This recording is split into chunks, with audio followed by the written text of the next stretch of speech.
Hello students, today we are going to start geography lesson number 1, our environment. Environment, what does the word mean? Let us know. The word environment has originated from the French word environner, meaning neighborhood. Neighborhood means, you know very well. So whatever we see, whatever in our neighborhood, may be living thing or non-living thing, they all are our environment. Okay, so on the landform, river, trees, greenfield, animals, houses, roads, bridge, shop, industry, whatever is around us is said to be the environment. Okay, so the geographical conditions that prevail around us comprise our environment. In simple language, the surrounding of living thing in which it exists is termed as environment. So overall you can understand whatever is in our neighbor, जो भी हमारे आसपास है, चाहे वो living things है, चाहे वो हवा है, चाहे वो जमीन है, चाहे वो बस है, शॉप है, they all are said to be our environment. Earth, as you know very well, till now no planet, 8 planet में से किसी एक भी प्लैनेट में कोई भी लाइफ नहीं पाएगी. सिर्फ अर्थ ही ऐसा प्लैनेट है जहाँ पे लाइफ है. और सिर्फ अर्थ पे प्लैनेट लाइफ क्यों है? Because of its favourable environment that sustains life form. तो अर्थ के ऐसे एनवायरनमेंट है जिसके कारण लाइफ जो है यहाँ पे पॉसिबल है. और वो कौन कौन से, what are the factors? See first, optimum temperature. Optimum means जो सूटेबल है, यानी ना ज़्यादा ठंड है ना ज़्यादा गर्म है, जहाँ पे जिस लाइफ एग्जिस्ट हो सकती है वो टेम्परेचर अर्थ पे है. So life is possible over here. Second, life supporting oxygen. हमारे एयर में ऑक्सीजन है जो हमें सांस के लिए जरूरी है. So this is also over here. And protective envelope of atmosphere.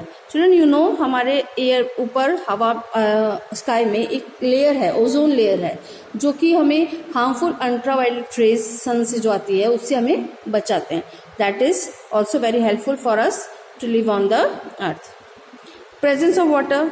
So water is our necessity, basic need जो हमें अर्थ पे पाया जाता है. So it is life is possible over here. Now last, land and other various live features. Land, river, ocean, ये सारे जो features है वो हमारे लिए हमारी लाइफ को इजी और कंफर्टेबल बनाते हैं और फेवरेबल बनाते हैं, जिसके कारण अर्थ के ऊपर लाइफ पॉसिबल है. ओके, तो अर्थ की सारे जो एनवायरनमेंट है इसके कारण यहाँ पे plant and other species of animals जो है, ह्यूमन बींग्स है, ये सब पॉसिबल हुआ है. तो हवा जिससे हम सांस लेते हैं, पानी हम पीते हैं, खाना हम खाते हैं, और हैबिटेट यानी जो एनवायरनमेंट हम रहते हैं, all made our life comfortable और वी में से पॉसिबल, जिसके कारण पॉसिबल हुआ कि लाइफ जो है एग्जिस्ट हो सके अर्थ पे. सो ज्योग्राफी जो सोशल साइंस का पार्ट है वो हमें क्या सिखाता है? It tells us about the inter relationship between the living organisms and the environment. तो जो एनवायरनमेंट के साथ में जो रिलेशन है लिविंग ऑर्गेनिज्म का, उसके बारे में हम ज्योग्राफी में स्टडी करते हैं. Now coming to the next topic, components of environment. तो एनवायरनमेंट में क्या क्या चीज़ें हैं? मेनली 2 नेचुरल कंपोनेंट्स है, फिजिकल एंड बायोलॉजिकल.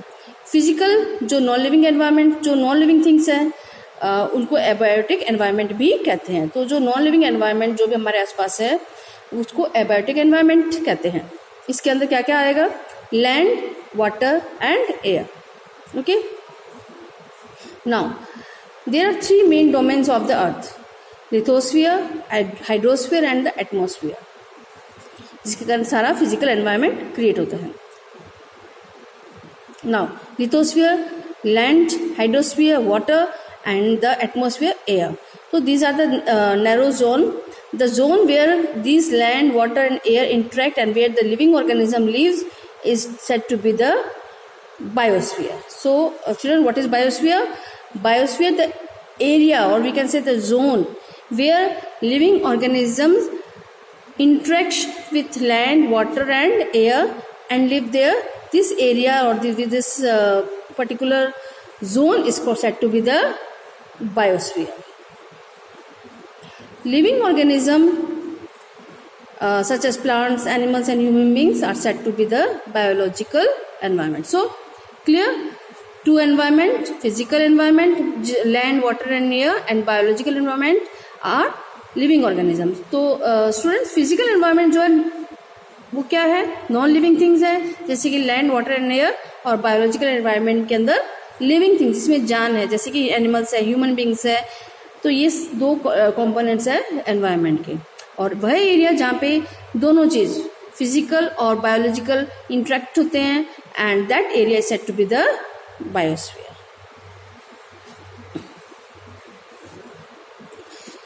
ओके, तो नेचुरल एनवायरनमेंट्स तो ये दो थे, फिजिकल एंड बायोलॉजिकल. नाउ बहुत सारी ऐसी चीजें हैं जो ह्यूमन बींग्स के द्वारा भी क्रिएट की गई है, जैसे कि हाउसेज, रोड्स, इंडस्ट्रीज, ये सारे जो है मैन मेड एनवायरनमेंट या फिर आर्टिफिशियल एनवायरनमेंट कहे जाते हैं. जिस artificial environment is created by the human beings to make the life comfortable, और we can say more easy. Now coming to the next page, let us go study deeply about natural environment. Natural environment, lithosphere, hydrosphere, atmosphere and biosphere. Lithosphere, I told you, it's all about land, which is the layer of the outer layer of the earth. It has rocks and thin layer of soil. It gives us different landscape for our settlement and for our economic activities. तो lithosphere के अंदर land है, मिट्टी है, पत्थर है, जिसके कारण हम लोग उस एरिया वो हमें रहने के लिए, सेटलमेंट्स के लिए हमें लैंड देते हैं, और दूसरे इकोनॉमिक एक्टिविटीज़ के लिए हमें हेल्प करते हैं. जैसे कि we can say mountains we can get minerals, we get many things from mountain which makes our economic activities. Like trees help us to help us for our economic. What do you mean by economic यानी financial, पैसा जिससे हम कमा सकते हैं. तो बहुत सारे ऐसे लिथोस्फीयर एरिया है जिससे हम पैसे कमा सकते हैं, अपना बिजनेस कर सकते हैं, नौकरी कर सकते हैं, वॉट एवर इट इज, तो हम अपना अर्निंग कर सकते हैं. Main thing is now coming to the next topic, hydrosphere. Hydrosphere means I told you water area is said to be the hydrosphere.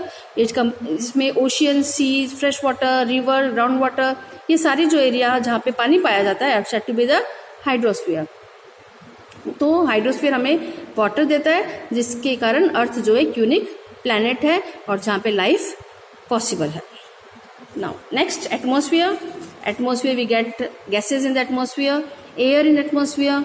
So the blanket of gases that surround and protect the earth is called the atmosphere. इसके अंदर it contains gas that sustains life. gas, which gas? Carbon dioxide, oxygen, nitrogen, ये सारी जो gases है वो हमारे life के लिए जरूरी है. और साथ साथ में मॉइस्चर भी है. मॉइस्चर यानी नमी, हवा, जो पानी भाप बन के ऊपर जाता है वो हमारे एयर में पाया जाता है, नमी बन जाता है.